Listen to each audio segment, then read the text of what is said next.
From a young age, he felt the need to protect others, even if he had to risk his life for it. But one day, trauma came knocking at his door, and he started a lifelong battle against himself.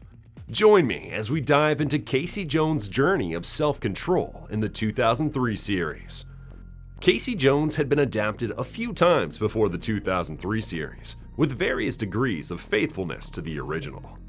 When Lloyd Goldfine took on the 2003 TMNT series, his goal was to stay close to the creator's original vision, but changes had to be made to fit Saturday morning TV. The original Casey, created by Kevin Eastman, was too violent, so the writers adjusted his inner conflicts and motivations to make him work within this new universe. The character was played by Marc Thompson, who was excited to be part of the show. He was a big fan of the original show and movies, and he had a lot of fun working on this one, as unlike other shows he had to work in, he was able to record his lines with the rest of the cast. Casey was written out of the show during the Fast Forward season, but Marc stayed on the show playing Serling. It's worth mentioning that the show had a short-lived comic book run, where Casey's origin was slightly different, which is a topic for a future video. Now, let's explore this reimagined version of Arnold Casey Jones. Casey's story started at a very young age, when he had problems standing up against his bullies. The Turtles, who were younger than him, felt like they could apply all the things they learned to help him defend himself. They took turns playing his sensei, but they failed miserably at this, and after Splinter found out, he forbade them to ever train anyone again. Casey eventually learned to stand up against his tormentors when he saw them bullying his friend. It turned out that all Casey needed was to protect others. Ironically, Casey learned only one thing from his training with the Turtles. Mikey taught him he needed a battle cry and came up with Goro Goro Sama, which meant Mr. Thunder in Japanese. But Casey couldn't remember this correctly and progressively changed it into Goongala. He never knew he was being trained by 4 turtle brothers, but in the writer's defense, Casey wasn't exactly known for his brightness. So, up to this point, Casey had proved he was motivated to protect others. This could have thrown him into being a cop, a fireman, or even a lawyer. But fate had a different plan for him. One day, Hun and the Purple Dragons burned down Casey's dad's shop after refusing to pay for protection money. Hun threatened Casey, warning him not to go to the police or his dad would pay the consequences. But Casey's dad had put everything he had into that store and felt he had to go to the police, no matter what kinds of threats they put on him. His parting lesson to Casey was that sometimes you had to stand up for what's right, even when the odds are against you, and even when you are alone. Unfortunately, Arnold Sr.'s sense of morality got him killed, and this burning feeling of injustice caused Casey to have problems keeping his temper under control from that moment on. But despite his hot-headedness, Casey was still a good guy, and his neighbors trusted him. This probably encouraged him to become a vigilante, who especially targeted the Purple Dragons. One neighbor, concerned for her granddaughter Angel, asked Casey to keep an eye on her and steer her away from trouble. I'll come back to Angel in a bit. Casey eventually met Raphael again, but neither of them recognized each other. While sparring with Mikey, Raphael lost control of his temper and almost killed him. Trying to calm himself down, he went to the surface, where he discovered Casey Jones' own method of justice: beating the heck out of the Purple Dragons. Casey was wearing a hockey mask, and to match that sports theme, he used all kinds of sports gear to punish criminals. But Raphael recognized his own weaknesses in Casey and decided to stop him from going too far with them. Casey just got furious at Raph, and after taking him down, suggested a rematch on a specific day and date. Unfortunately, this gave the Purple Dragons the golden opportunity to ambush him. Raphael and Casey met again at the designated night, and finally agreed on not going too far. But by then, they were easy prey for the Purple Dragons who surrounded them, ready to kill 2 birds with 1 stone. But the dragons were ambushed by the rest of the turtles shortly after, and the good guys survived to live another day. Casey and the turtles became friends, so one day he visited the sewer lair and met Master Splinter, who would later become a sort of surrogate father to him. Unfortunately, he quickly became the guest that wouldn't leave, This clearly indicated that Casey wasn't a master of self-awareness. Nevertheless, Casey continued to be a protector, and when Angel was drafted by the Purple Dragons, he tried to convince her to drop out of their recruitment. After he failed to dissuade her, he intervened in her recruiting competition to save her life. Unfortunately, Hun knew who the man behind the hockey mask was. He defeated and took him prisoner, and organized a competition where the winner would have the opportunity to kill Casey. Angel felt terrible about the outcome, so Casey asked her to contact the Turtles for help. This proved to be a good idea, but as a result, Casey was once again at the mercy of his own self-control. The Turtles freed him, and Casey used the occasion to knock Hun out. Unfortunately, the anger overcame him, and he was more than ready to cave Hun's head in. But that was when Angel returned the favor and stopped him from making the mistake of his life. Casey came back to his senses, left the place, and delivered Angel to the safety of her grandma. The Turtles helped Casey a few times until he returned the favor, forever getting tangled as a core character of the group. This happened during the invasion of the Foot Clan to the Second Time Around store. Not only that, but after they escaped, knowing they had no safe place to stay, they went to his grandma's farmhouse in Northampton. It's worth mentioning at this point that Casey and April felt attracted to each other from the moment they met. However, April didn't want to entertain the idea, as Casey would always end up being an annoyance. But spending time together not only increased her tolerance towards Casey, she actually started to see another side of him. He wasn't very bright, but he had a heart of gold. Their relationship started slowly and was met with an outstanding diversity of problems. On one occasion, Casey's mom stopped by the farmhouse unannounced, under the false premise that April was Casey's fiancée. Despite being a pain in the behind, Casey's mom approved of April, even if she was being helped in the shadows by a giant turtle and a rat. She was also smart enough to realize Casey wasn't really engaged.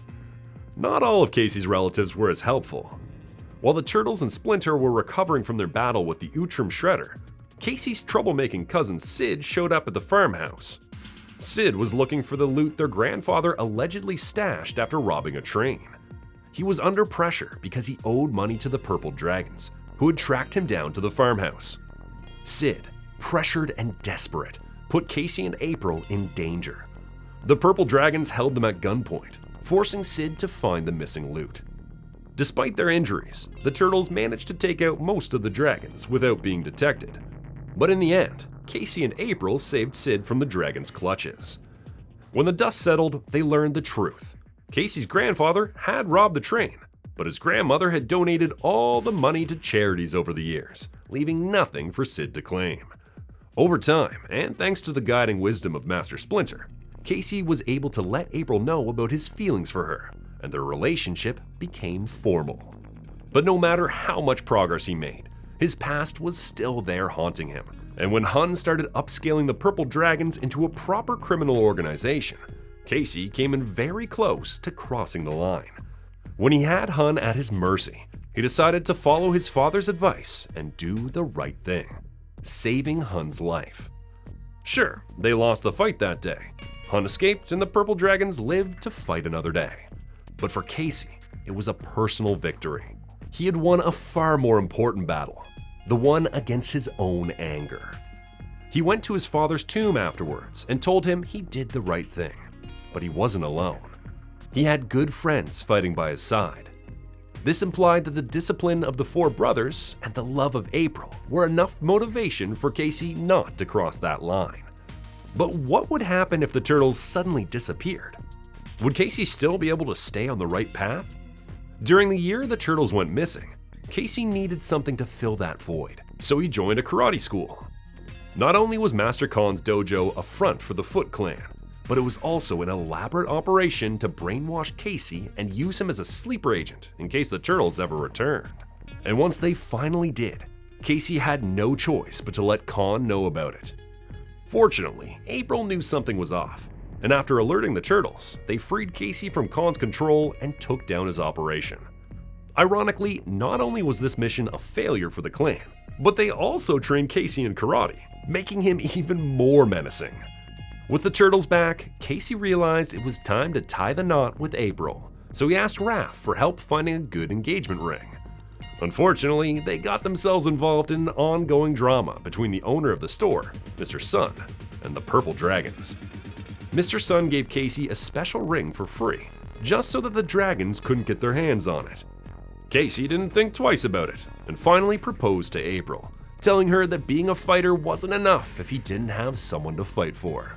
April said yes, and he slipped the ring on her finger. But soon after, strange things started happening. The ring's mystical power began to overwhelm April, gradually turning her into a dark version of herself. She began summoning monsters out of thin air, losing control. Though Casey tried to stop her rampage, the Purple Dragons took advantage of the chaos and captured April, hoping to use the ring's power for their own purposes. The Ring of Yin was of a mystical nature, and Hun, having heard the Shredder was coming back, wanted to have it to be strong enough to survive any possible retaliation. Mr. Sun found Casey and explained to him that the Ring of Yin allowed its user to reach their inner darkness, but over time, they would end up transforming into that darkness permanently. Another problem was that she couldn't remove the ring because only the person who slipped the ring on her could, and that person was Casey.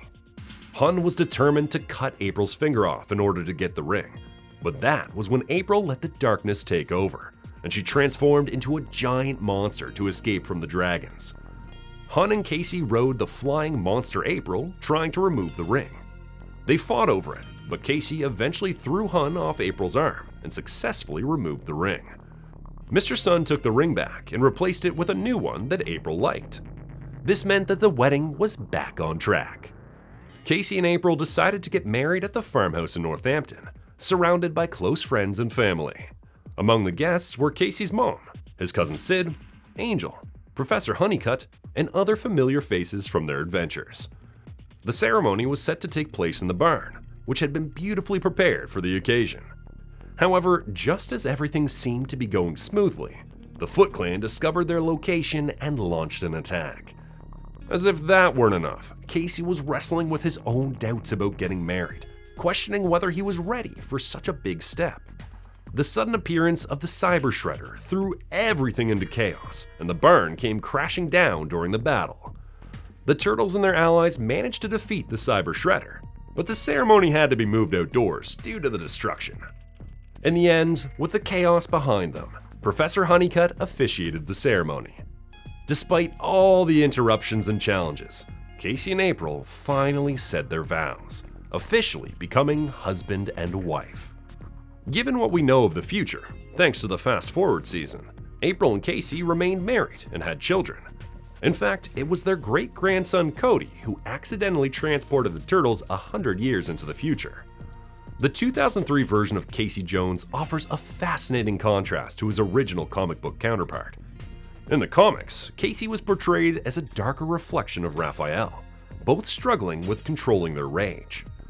In the pivotal story Shades of Grey, Casey's temper led him to accidentally kill someone, a traumatic event that haunted him for the rest of his life. The 2003 series, however, gave Casey a chance to avoid that tragic fate.